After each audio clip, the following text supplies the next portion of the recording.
Philippine Cinema 1912. Philippine Cinema 1984. Philippine cinema is over 70 years old. In more than 7 decades, it has produced well over 5,000 films. Fantasy, comedy,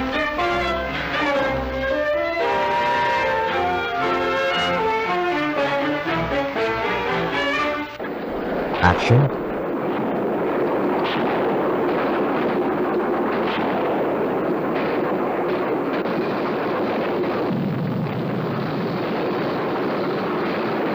romance, Labis ng kakaluluan mo. Gusto mo ipahalikin pa kita muna sa lupa para maipakilala ko sina pantay-pantay ang bawat nilikha. drama, Ngayon masakit ka sa mga buto mo, ibig mo na lumabas sa aking kapangyarihan. Sumail, tingnan ko lamang kung hanggang saan ang tulis ng sumay mo. Inay, nagkakamali kayo. Kailanman na hindi ko tinangkang magigandi sa inyo. Sinungaling! Ganon. Pues narito ang iyong premyo. Ganon ha? Pinagbibigyan lang kita subalit. musical, Pag-ibig ko'y iyo at akin lang ang pag-ibig mo. Pag-isahin natin totoo ang puso mo, puso ko.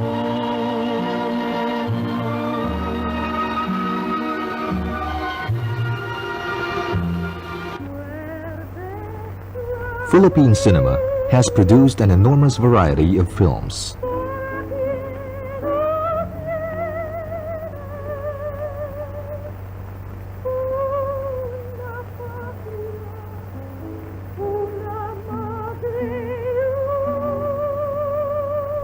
This is the story of Philippine cinema. The story of its pioneers, its producers, its directors, its actors, and its technicians. This is the story of the studios, the star system, the themes and genre of Philippine movies. This is the story of the men who have shaped Philippine cinema and the movies that have become our national heritage. Bumilyo! At ang mga tuto! Unang laban niya! Titirahin na!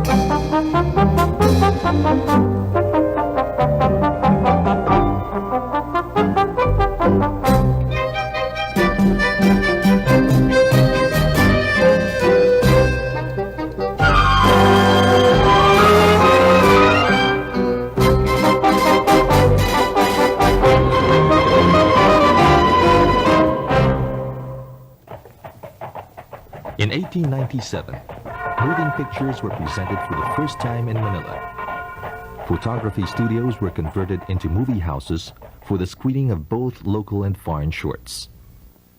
Moviegoing proved to be a popular habit, and as movies increased in length, so too movie theaters sprouted all over the city. However, it wasn't until 1912 that the first full-length movies were produced locally. 2 foreigners vied for the honor of producing the first Filipino photoplay. H. Brown, owner of Gaiety Theater, hired playwright Edward Gross to direct a 1-hour film based on a stage play, La Vida de Jose Rizal.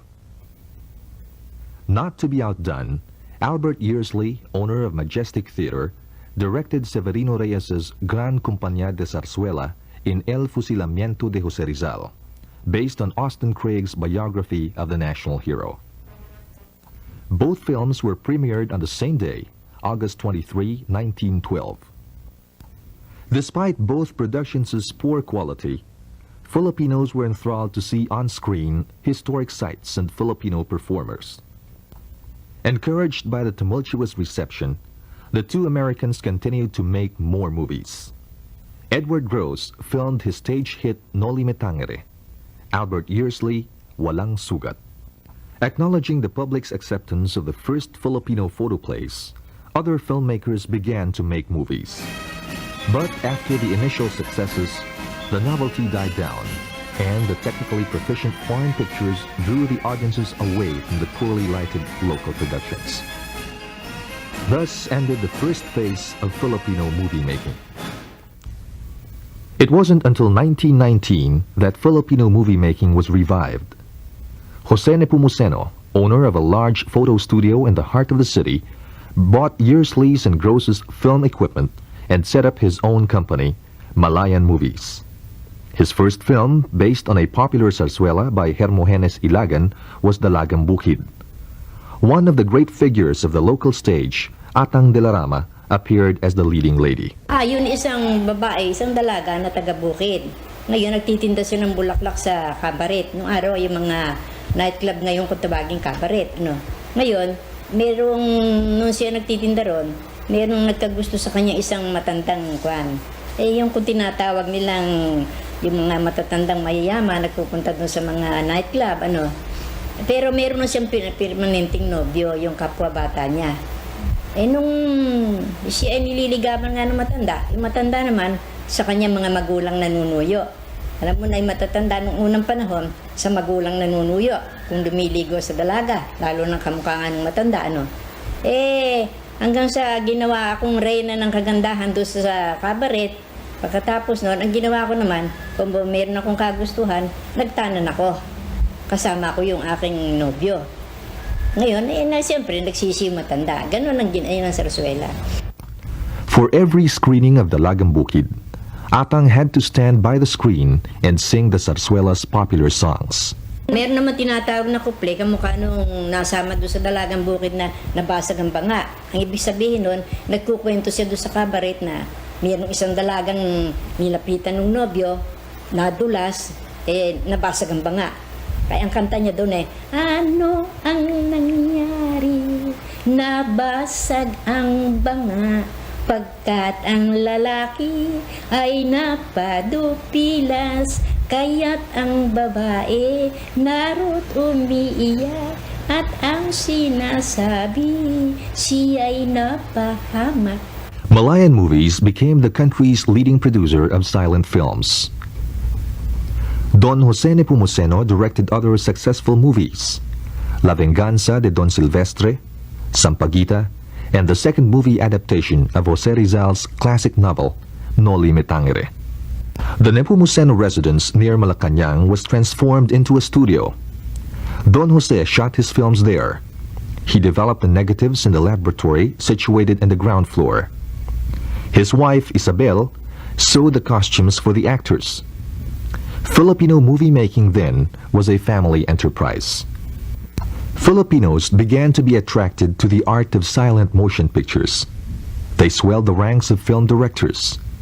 The more prominent ones were Julian Manansala, Vicente Salumbides, Carlos Vander Tolosa, and the Silos brothers, Cesar, Octavio, Augusto, and Manuel.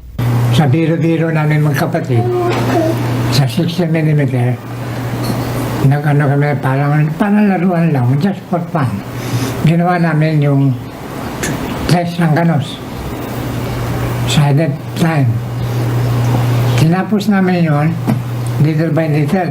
Dahil sa yung film, yung mismong roll of film, pinadala sa white for processing. Tapos about so many days, bumabalik dito. Tapos bibili na naman ng film. It was quite costly, pero sinuloy hanggang natapos namin. Only a handful of silent movies were produced in the 20s, not enough to constitute an industry. Still, Filipinos were thrilled by the first kiss in Filipino movies, Dimples Cooper and Luis Tuason in Ang Tatlong Hambog. Silent movie fare ranged from soggy melodramas to religious conversions. In Who Killed General Luna, a saccharine romance unfolds amidst an investigation into the patriot's death.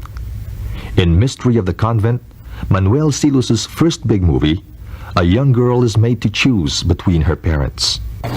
A couple who have been living very happily in the city. And then the husband lost his job, so they had to go to the province. In the province, they were living quite fine enough. Then a friend from Manila came to visit them. The girl fell in love with the man. Then later, the father, the husband, caught them in the act. So they decided to separate. And then she prepared to go with the man in Manila. He was a rich man. Then later, when the time came for the little child to choose whom to go with the mother or with the father. The mother was telling her, you can have plenty of toys in Manila and so forth. The father said, I don't have anything to offer you but my love. That's all. And this house, which is our own. Finally, the little girl prepared to be with the father. The early 30s, the time of the American Commonwealth. Sound films captivated audiences, but Filipino producers were slow in adopting the new technology.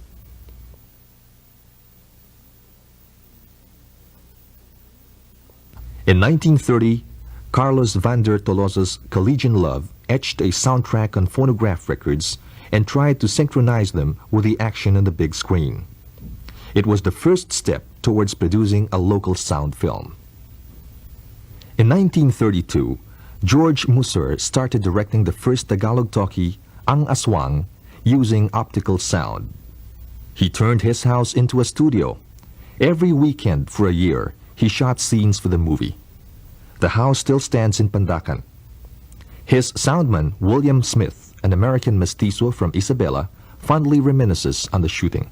This is the set of the Manila Talkathon. This is where we make the interior shots of Aswang. That was 51 years ago. The first sound in the Philippine island took 1 year in the making. Everybody worked on part-time and on Sundays and holidays. Here is where the set was made, wherever the interior was required. We were shooting also in Pasig River for the ship. That's why part of the picture was aboard the ship. And then some shots in Tamuros. This is the first sound booth in the Philippine Islands. I had this space constructed for the shooting. This is the glass window where I can see the shooting. And here's my mixer was put here, and the recorder, optical recorder here, and the battery here. In fact, this is still the original wood that I had ordered to be made.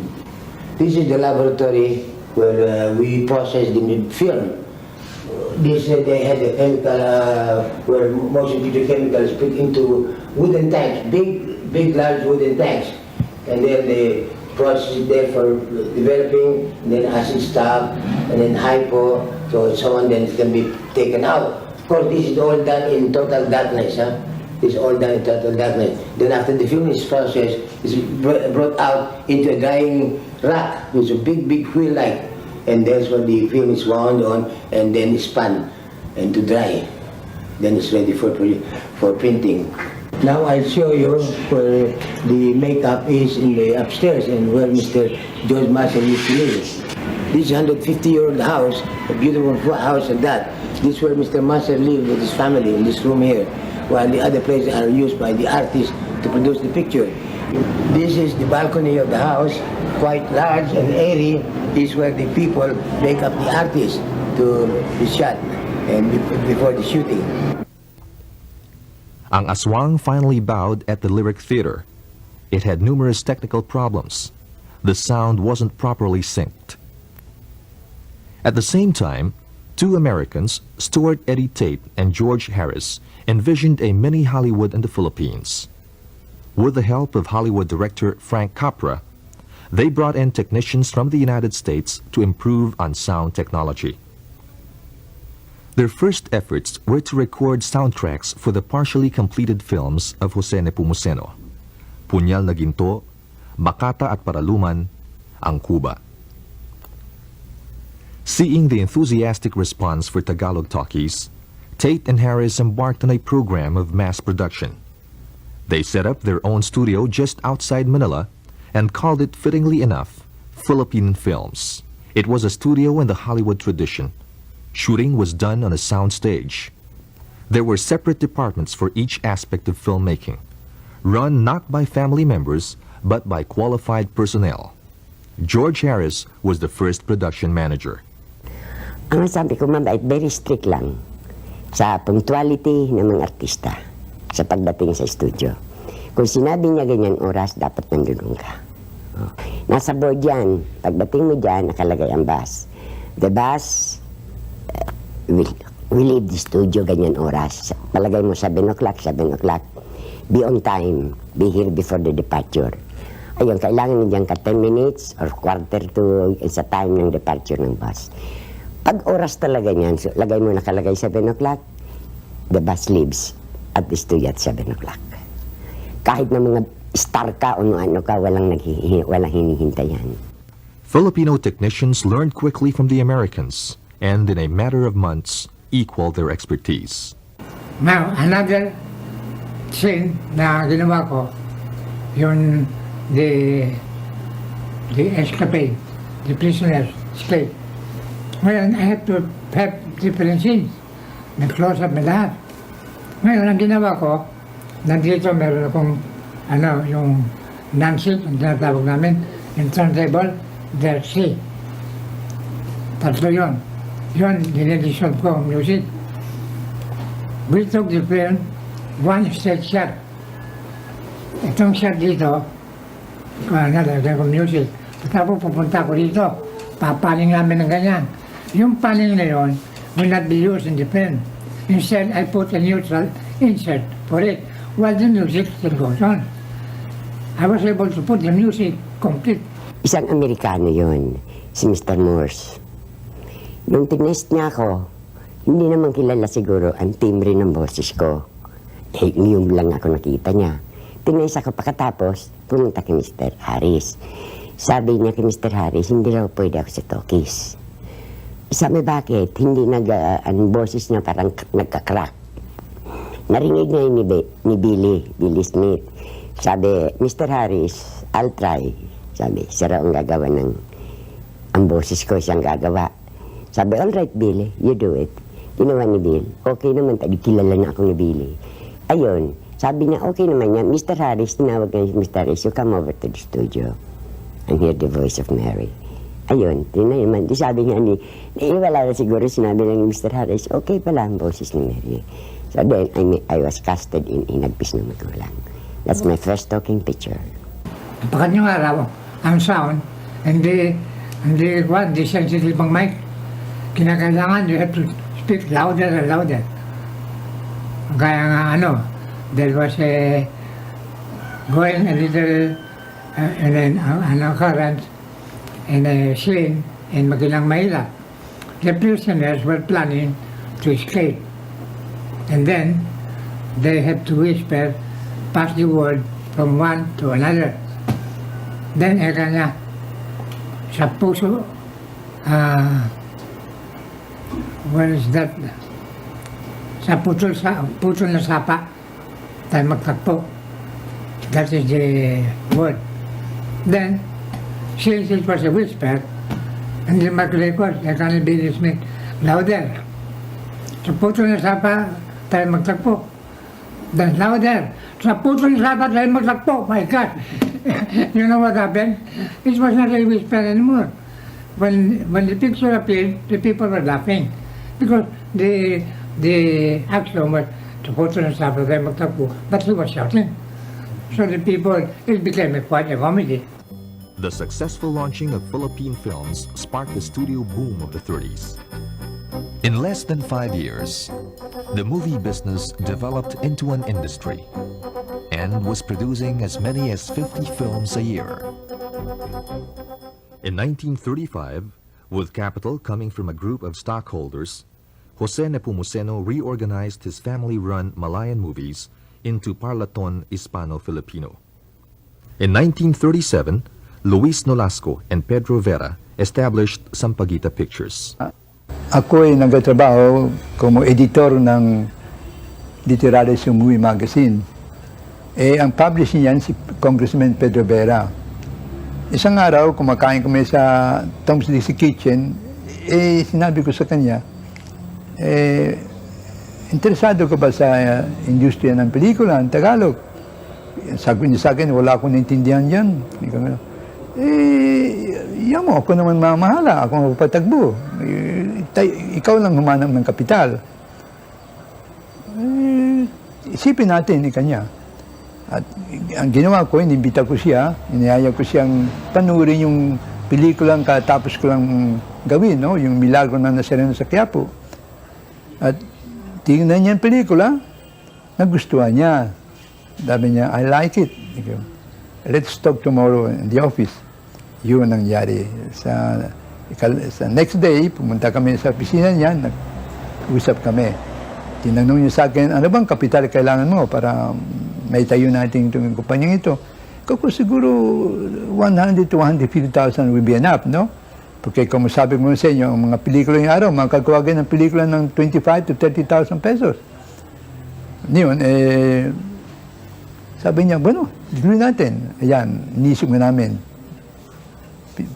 Kinuha namin yung mga kaibigan namin, gaya ni Jose Sulueta, Dr. Gabino, Paco Delgado, ako, si Judge Vera, Pedro Vera, at mga 10 kami, mga incorporators. At primero, ang unang capitalization namin, 100,000 pesos, cash. At yan na, nag-encargo na ako ng aparato at nakanap na ako ng location para sa studio. Sinama ko ang sound engineer ko, si Billy Smith. Nabi ko, samahan mo ko, ikaw ang technical man sa sound. Tingnan mo kung saan tayo makatuloy ng studio na hindi masyadong may storbo sa mga ingay, no? Porque ayaw naman kami lumayo masyado sa syudad, no? Gusto namin sa loob ng syudad. Kaya nga, sa paglalakad-lakad namin, nakita namin nga yung lugar diyan sa Gilmore, sa dulo ng Gilmore, sa San Juan. Nakita niya ng lupa, mababa. Kanya, ito mabuti. Ito mabuti para sa studio, sound studio. Ayan, binili namin kay Paco Delgado yung lupa yun na 1.5 hectares, mga 16,000 square meter. At itayo namin dyan ang 2 studio. In 1939, LVN was incorporated by a group of stockholders led by Doña Narcisa Viuda de Leon. Ang LBN ay samahan ng 3 magkakaibigan. Si Don Eleuterio Naboa, si Doña Carmen Billonco, at si Doña Narcisa de Leon. Ang pangalang LBN, kinuha sa mga umpisa ng mga pangalan nila. De Leon, Billonco, Naboa, LBN. Unang-unang pelikulang ginawa nila ay Giliw Ko. Pero wala pa silang studio. Ang studio namin, tatandaan ko noon, sa ilalim ng mga punong mangga, ilalim ng mga punong bayabas, sa ilalim ng mga kawayan. Doon kami nagsushooting. Ang mga interior scenes namin, ginagawa namin kung gabi, na yung hindi makikita ng tao kung anong background namin at madilim. Sa pangalawang pelikula, nagkaroon na ng studio ang LVN. Gumawa sila ng barn, parang gaya ng sa Hollywood na sound stage.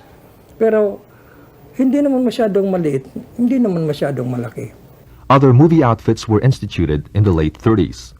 Exotic Films, Cervantina Filipina, Excelsior Pictures, to name a few. Yung studio sa Excelsior, isa sa magaling na studio porque soundproof, double wall. Maski may ingay sa labas, hindi kami na-estorbo. Sige tuloy ang shooting namin. Tsaka ako, gustong-gusto ko talaga gumawa ng pelikula may studio. Porque control niyo lahat eh.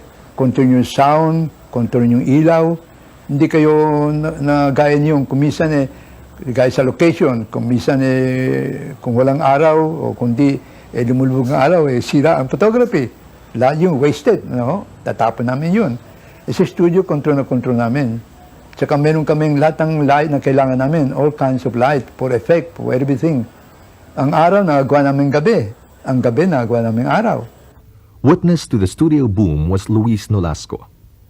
In 1940, he had the distinction of being the production manager of 3 major studios, Sampaguita, Excelsior, and Philippine Films. Sa Sampaguita Pictures, ako ay production manager. Sa Excelsior at sa Philippine Film, nag-umpisa rin ako ng production manager. Porque kasama ko hasta si General Romulo diyan sa mga kumpanya niya, porque siya ang chairman ng executive committee ng Philippine Film sa Kasaysayan. Ang manager yun sa Philippine Film si Amado Raneta.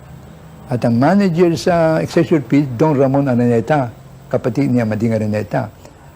Ngayon, yung pagkatapos ng 2 taon, ako na naging manager pagka namatay si Don Ramon Araneta sa Port Santiago. Peacetime, the age of blushing innocence before the devastating Holocaust, when heroes were distinct from villains, as black is to white. It was a time when good always triumphed over evil, and movies ended on a happy note. Children were forsaken by their parents, but were soon adopted by kindred souls. Lovers were temporarily separated by social conventions, but they found themselves in each other's arms by the movie's end. It was a time when socially minded directors produced movies with a nationalistic accent. In Walang Sugat, a Katipunero marries the girl he loves by pretending to be dying. But it was also a time when Hollywood began to exert a strong influence. Darmo von Fraser Acosta swung from tree to tree like Tarzan in Pugad ng Agila. In imitation of the Hollywood private eye, Tito Arevalo seeks out a criminal intent on sowing anarchy in the country. In Tigre, a cub reporter fights a gang of counterfeiters whose initials spell the title of the movie. In Anggagamba, Carlos Padilla has a brush with the underworld. But the most popular genre was the musical.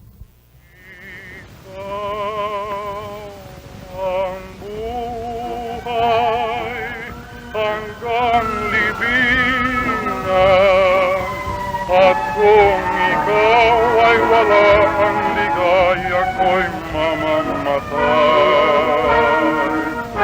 Ganda mo giliw, ang siyang pangarap.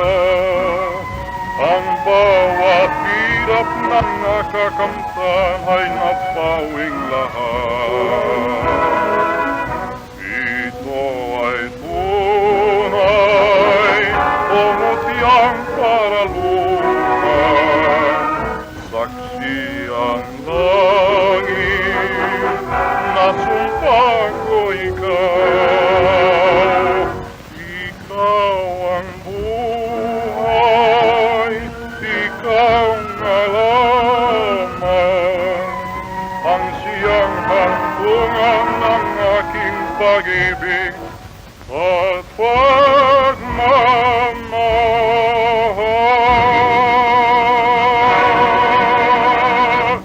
I'm so in love with you,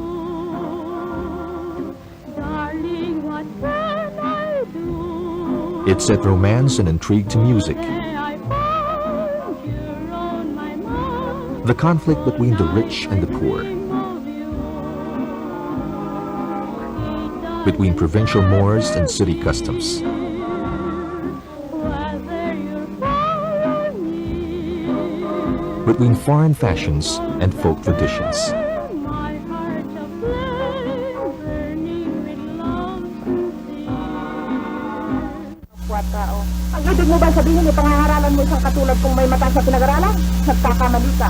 May sa dulo ng daliri ng mga tako, hindi ka abot sa pinag-aralan ko. In Pakiusap, a young girl is forced to marry an aging landlord so that his father, a hapless tenant fighting for his rights, might be released from prison. The landlord's son seeks to redress the wrong inflicted by his father.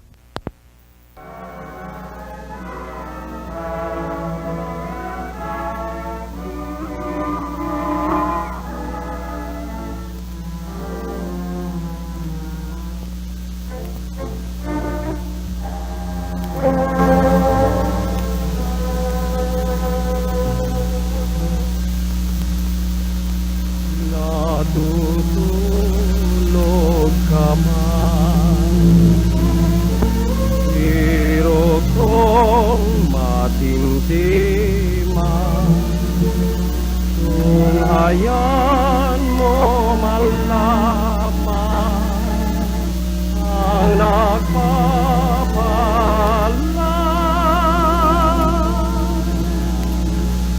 Dahan-dahan mo diyan, buksan mo ang bintana, alawin mo't kahamagan ang sa'yo'y nagmamahal.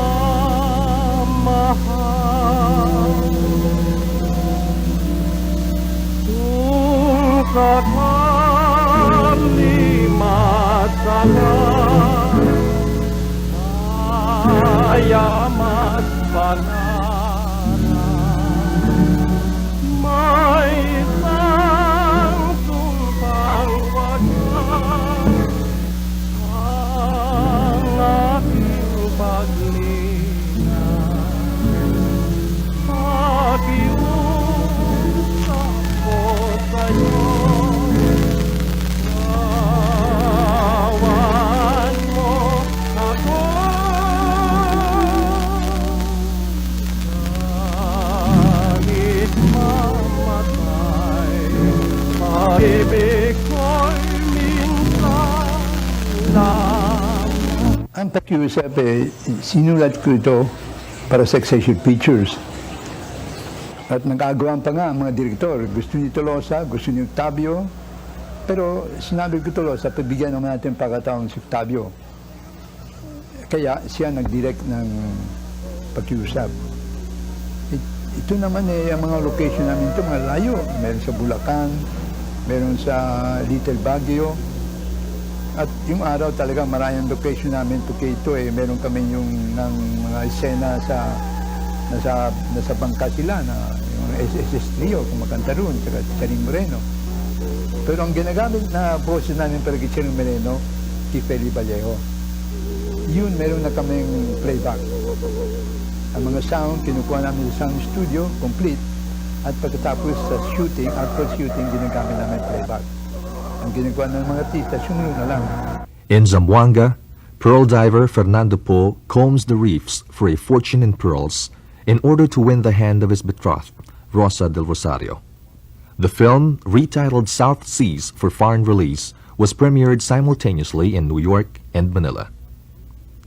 By the end of the 30s, Filipino technicians were using the playback system.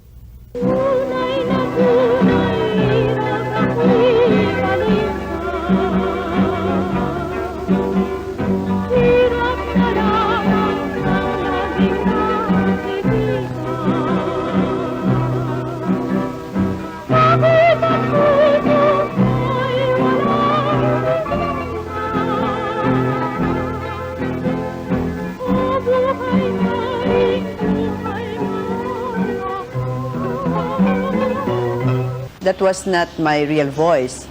It was dubbed, and the lady who sang for me is Reynaria Hernandez. She is a graduate of the UP Conservatory of Music, and I can speak very highly of her because she really took time out to study my speaking voice. So that when I sing from talking, then I go on to singing, you cannot tell the difference. Because she really studied she went down to the level of my voice, and she studied inflection and the pronunciation, so that most people thought that it was really me singing, but it wasn't.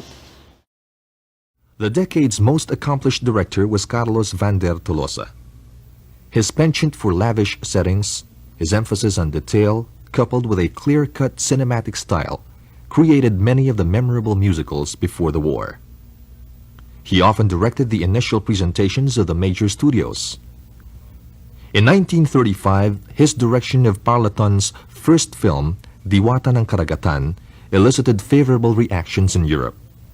In 1937, he directed Sampaguita's first movie, Bituing Marikit. And in 1939, LVN's first picture, Giliw Ko. I think he is a consummate director, a director's director really, because he's really artista ba, and he really works hard. He studies your personality, He studies all the movements and everything, you know, before he shoots a scene. And what came out of Gilo Ko was months of painstaking study of, according to him, of me. He brought out the best in me, that which I didn't know that I had. He was really, to me, he's really number one. Isa po siya sa isang magaling na direktor, lalo-lalo na sa musical. Porque kung siya ay naging singer sa stage, no? Nakakindi siya ng music. At saka mabuti siya sa mga camera angle. Isa siya sa pas magaling sa camera angle. That fellow was some kind of a genius. To think that he had no training, no schooling about motion pictures, yet he had the knack for timing, for beautiful music, for beautiful angles. That fellow was quite something. He was truly the first movie director I had the good luck to work with, and his way of working influenced me a lot. Carlos Vander Tolosa closely collaborated with composer Miguel Velarde and scenarist Luis Nolasco. Nicknamed Nol Tolvel, the trio burned the midnight oil to produce the fabulous musicals of the 30s. Yes, naging successful naman na aming collaboration, tatlo kami. Porque natira kami sa bahay. Si Tolosa at si Velarde natitira sa akin. Kaya buong aming cooperation. Maski gabi, hating gabi, nag-uusap kami, nakikipagtalo kami, paano namin gagawin itong sequence, anong mabuti, sino, ganon, kung dapat gitara lamang, kung orkestra, kung rondalya. Ayan, pinag-usapan namin. Kaya, awa ng Diyos naman, lumabas na mabuti ang mga cooperation namin tatlo. Tolosa's contemporaries were an understandably homogeneous bunch. Manuel Silos came out with musicals just as exciting as Tolosa's. Tor Villano was a director with an unsentimental view of life. He was, I thought, the best director for touching the human chord, really very real. He loved to touch on the reality of situations. He did not like to garnish, he did not like to fantasize. He came down to the mud and stayed there and only brought out the nobility of the people. And from him, probably I also was affected by that style, and I like to do the same, to be able to draw from the dire and the murky and the sad, some ennobling thoughts, and this is what I've always tried to do in some of my movies. Agapito Conchu always had a few tricks up his sleeve. Mr. Conchu was a director who moved in because he also came from a theatrical family, and all I recall from him is that since we didn't have special effects at the time, when a judge was being shot at by a culprit that he had sentenced to life imprisonment, something like that, took a shot at him, we had no special effect, but Conchu, being an NBI man, was a sharpshooter. And during the actual take, he shot at the judge, and the judge didn't know about it until that entire seal busted in back of him, and the terror on his face, registered by the camera, is something that cannot be matched, I think, by any actor. Enrique Herrera Davila, Guillermo Icasiano, Carmen Concha, Joaquin Pardo de Tavera, Don Danon, Lorenzo Perez de Tuels, Eduardo de Castro, Mar Esmeralda. A new generation of filmmakers who were to dominate the movie scene in the next 2 decades started their first films in the late 30s. Gerardo de Leon, Philippine cinema's national artist.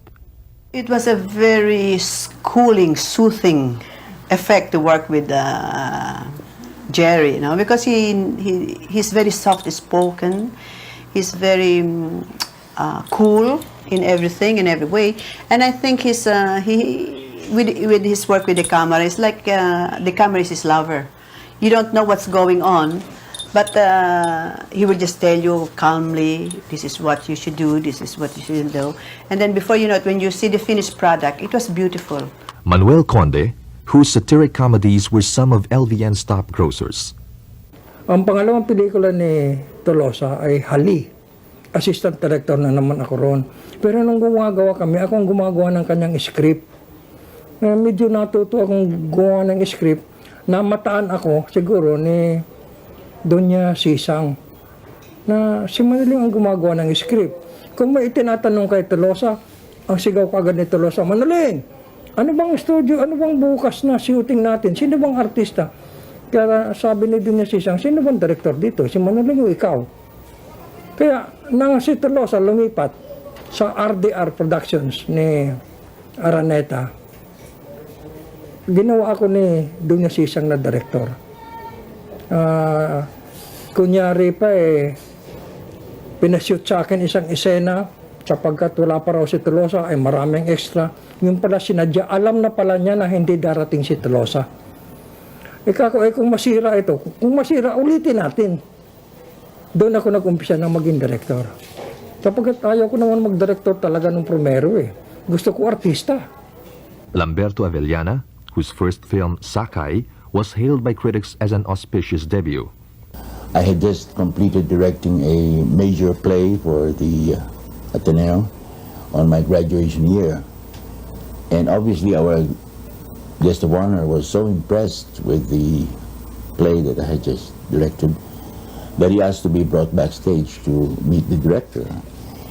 That gentleman, our guest of honor, was then newspaper editor Carlos P. Romulo, who, as you know, is now the retired ambassador of the Philippines.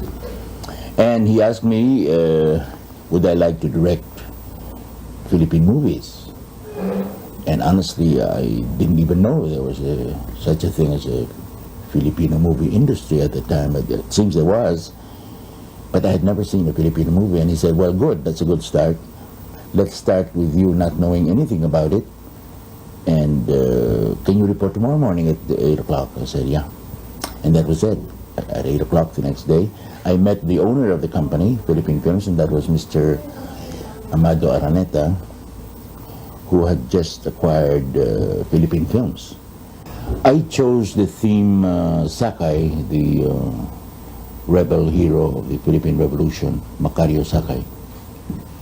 And like I'm telling friends now, if I were to do that movie again, it would be a complete change altogether, because I treated him as an out-and-out bandit, probably with a heart of gold, as they say, but he was a bandit. That's why the expression before was para kang si Sakay, meaning you are a raider, you are a murderer, you are a rapist, and you had long hair, because that's what he was. He had long hair. But as I look at our history, apart from the American history that we were given at that time, it turns out that Macario Sakay was one of the last holdouts with General of Batangas. It's Alejandrino, I think, the general, who did not surrender to the Americans the very, very last few days. Ramon Estela, whose two films, Huling Habiling and Buena Vista, were considered among the best films of the 30s. Gregorio Fernandez, who directed highly successful romances. Movie stars, the beautiful people, trendsetters, fashion arbiters, the celluloid sirens and Sir Galahads, whose fabled lifestyles are scrutinized by countless millions. With the mass production of movies in the 30s, emerged the star system. Studios hurriedly discovered and promoted prospective candidates for moviedom's glamour circle. They were recruited from radio and from vaudeville, or they were simply onlookers in a movie set. Foremost star maker was Jose Nepomuceno. Nanood lamang ko may shooting kasi doon na hindi naman malapit sa bahay, pero may kaibigan ko, sabi, manood tayo ng shooting. Sinamahan ko siya, nagsama kaming dalawa para manood lamang ng shooting. Alala ko pa ang pelikulang ginagawa ng Nepomuceno, Lilies of Benguet, si Nati Fernandez, pan-artista noon, ang star. Nanonood lang naman kami, yung palako lang ng isa, nang sasayaw ng, parang hindi naman musical, porque musical rin when it comes to that, no? Pero kulang pala sila ng isang extra para sumayaw ng Karinyosa. Wala naman ako, tinawag ako ngayon ni Mr. Nepomuceno. Sabi, alika nga, mistisa. Lumapit naman ako. Bakit to? Sabi niya ganyan. Marunong ka ba sumayaw ng karinyosa? Sabi ko, marunong naman. Sinasayaw namin yan sa kolehiyo. Gusto mo bang lumabas sa pelikula? Sabi ko, makikita mo ka ako sa pelikula. Sabi, oo. Labas ka nga eh. O sabi ko, sige na. Pero sabi ko, wala akong damit. Nakita ko lahat yung mga tao doon, yung mga extra nakabalintawak. Sabi, pahiraman ka namin. Ayun, binahiram ako. Nagsayaw ako ng karinyosa. Picture in the magazine that was brought there by a certain actress, Alma Bella, one of the most prominent actresses at that time, who became my friend, brought my picture there, and then they called for me. When they saw me, okay, we agreed on things, and I appeared as the leading man of a picture with Jose Nepomuceno, the owner of the Malayan movies, Santon Diablo. Movie stars were looked upon as studio investments. They were signed to long-term contracts with strict moral clauses. Discipline was rigidly enforced. Una-una, ang kontrato namin exclusive. Ang mga artist namin exclusive. Meron kaming exclusive contract for them. Minsan for 2 years, for 5 years, ganon. Porque ginagawa ko yung para ako nag-build up ng isang star, makukuha ko ang return. Kaya ginagawa ko ang exclusive contract. At saka sa kontrato ko, meron akong mga conditions diyan, ang mga moral nila, no? Behavior. Kung isang makaroon ng isang skandalo, that's enough to cancel the contract, no? At ang disiplina, talagang sinabi ko, pag sinabi kong alas 8, alas 7:30 shooting, kailangan sumipit kay Ron. To satisfy the public's seemingly insatiable demand for romance, movie studios paired movie stars and love teams that were to last the length of their careers. Rudy Concepcion and Rosario Moreno.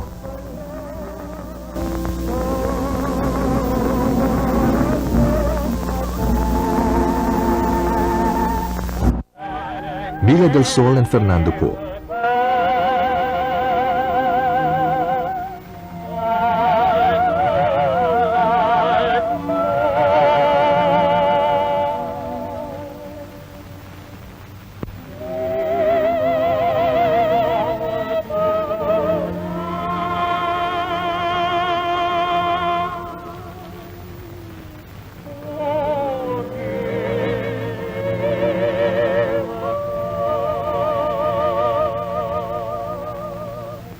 Corazon Noble and Angel Esmeralda, Rogelio de la Rosa and Carmen Rosales, Eli Ramos and Norma Blancaflor, the gods and goddesses of the silver screen, the idols worshipped by shrieking fans.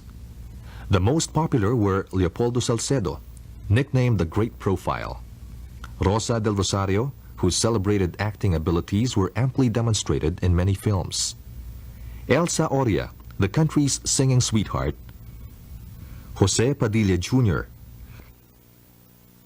Lucita Goyena, Yolanda Marquez, Alma Bella, Feli Vallejo, Rosita Rivera, Amparo Caragdag, Purita Santa Maria, Lilian Velez, Arsenia Francisco, Ernesto Laguardia, Serafin Garcia, Luningning, Esther Magalona, Rodolfo Ruiz, Fernando Royo, Fleur de Lis. December 8, 1941. Japanese planes bombarded Intramuros. The Philippines was unceremoniously pushed into World War II. Bataan and Corregidor fell the following year. Manila was declared an open city, but for many it was business as usual. Naku, mahirap nung panahon ng hapon. Unang-una, wala kang resources, wala kang negatibo, wala kang sound, wala kang positive stock para i-kopya mo ang pelikula mo. Saan ka kukuha? Linot ang pelikula Philippines ng mga tao noong araw. Kaya ako, nang pinagawa sa akin, yung pinatatapos sa akin yung Prinsipe Tinyoso, sapagkat yung Prinsipe Tinyoso, ginawa ko, nakanahati ko lang, nagkagera na. Sa Tondo ako namimili ng negative stock sa mga nakapag-loot doon, mga kutsero. Sa awa ng Diyos, nayari naman. Pero mahirap kang gumawa ng pelikula ng mga petsang yun. Sapagkat ipinipilit ng Hapon nabigyan ng propaganda yung pelikula. Kamukha ng ginawa nila sa mga dyaryo, sa radyo. Gusto nila, pati pelikulang gawa ng Pilipino, may Japanese propaganda. Ay anong gagawin mong Japanese propaganda noong panahon ni Don Juan Tiñoso? Wala pang Japan nung araw. Kaya hirap na hirap ako. Pero sa awa ng Diyos, natapos ko rin ang pelikula. Binigyan din akong permission nila, natapusin ko yung Don Juan Tiñoso. When raw stock finally disappeared from the stockroom, movie folks shifted to the stage and movie houses were converted into theaters. During that time, I was at the Avenue Theater because I started putting on stage presentations at the Avenue with the Philippine Artists League, PAL. It was called PAL. And we had a 2.5-hour show every day, 3 times a day. The first hour was for musical review and songs and dances and acrobatics and circus type of songs and so on. And then it would die out, finish that part, was 1 hour. Then the house lights would dim down and then we'd have a full overture written specially for the play that would be coming up. The new theme, in other words. If it was Maalala Mo Kaya, it was a whole symphonic rendition with 60 members in the band. 60 to play. Mike Velarde was my musical director. With a fully composed theme of, let's say, Maalala Mo Kaya, or Ay Kalisut, whatever it is. And then a play, 3-act play, written by quite a battery of writers, and which actors learned for 1.5 weeks, learning the lines, and then opening up to censorship to the Japanese on the day of opening in the morning.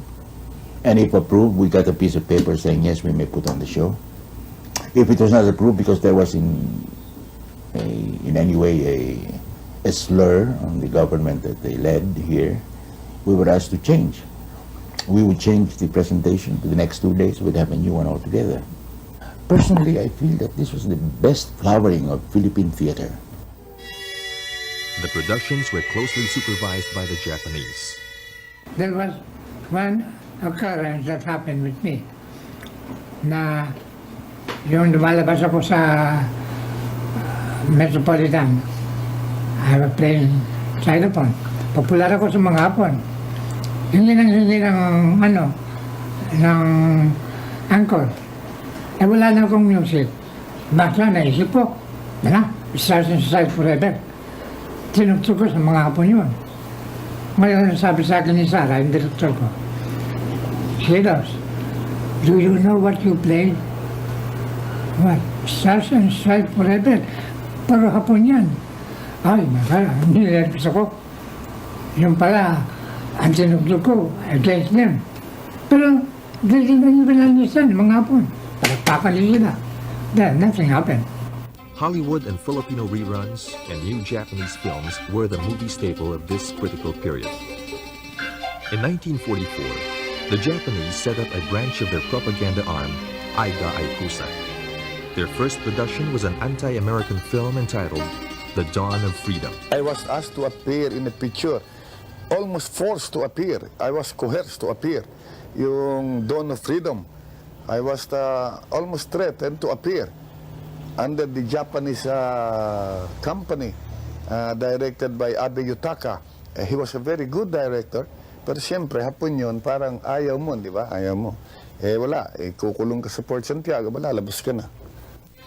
Just before the end of the war, Jerry De Leon finished Tatlong Maria on city folk resettling in the province. It astutely steered clear from propaganda. The bombs again fell by the end of 1944. And by 1945, Manila was a city in ruins, reduced to rubble and scrap iron. The movie industry was one of the first to rise up from its ashes, recording on film the joys of liberation and the travails of post-war reconstruction. Thus ended a chapter in Philippine cinema and began another, captured on sound and color by the ubiquitous moving camera.